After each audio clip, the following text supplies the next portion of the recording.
There's that running joke, isn't there, where, like, if you feel bad, just try and think of a T-Rex making its own bed. For many years, we, didn't know what these arms were for. They were useless.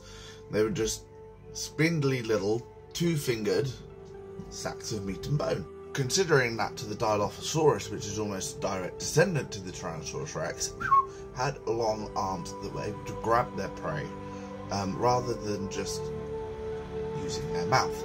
And with two forearms like this, the T-Rex unfortunately saw itself become the butt end of a joke.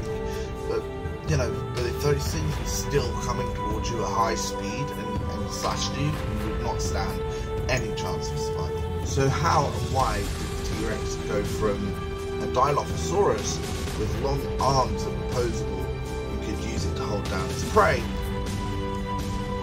to almost next to nothing in the arm category? The simple answer is evolution.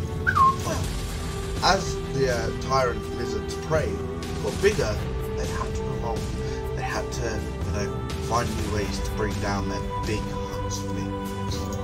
Take Triceratops, for example, a very common prey item for the Tyrannosaurus lizard. We have found this with evidence of Tyrannosaurus teeth in bone fragments of the Triceratops and or bone fragments of a Triceratops inside a Tyrannosaurus's fossilized poop.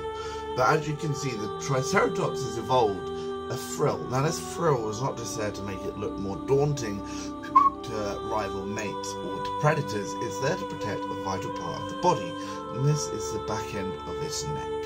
You sever that, you sever its life. As the T-Rex's head grew, its arms seem to have got shorter. With the head averagely weighing 160 pounds, this is a pretty heavy head. Its bite force is at 6 metric tons. Now to put that in more of a visual way for you guys, that is the same as a large African elephant, the same mass. Their bite force tops the list even today as the Earth's most powerful predator. But why did that make their arms inherently shorter? Now what if I told you wouldn't want to go up against a T-Rex in any push-up competition? New fossil evidence shows that these arms were a lot more useful and a lot more powerful than we know. Well, these arms were capable of flipping a modern-day average vehicle, a car, over. Not just onto its back, over, and then back on its wheels. And this now puts their whole hunting theory that we previously had into question. Well, how did the T-Rex really, overcome a beast with 3 horns? Well, the simple answer is they may have just pushed it over and gone for the jugular. Also, the other reason is to support its huge heavy head while sleeping on the ground.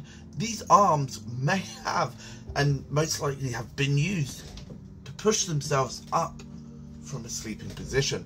They would have used the arms here, as you can see, more as a propel motion, be able to get that huge heavy head off the ground and regain their balance using their tails. With all of this said and done, that makes their arms quite a useful, powerful tool. To help them get off the ground, it means that we now know that they probably slept on the ground rather than standing up to support their huge heavy head, and they might have used their arms and their hands to hinder and catch their prey, when previously we thought there would be no use, they would break, but the muscle power behind it suggests otherwise. I mean, I go to the gym, but I stand no chance in beating this beast at any push-up competition. I hope, you enjoyed this episode of Origins. This is now the new series that we are going forward with better visuals and a bigger impact on storytelling on what we do here on this channel. But thank you for sticking around, and I hope to see you next time on Origins.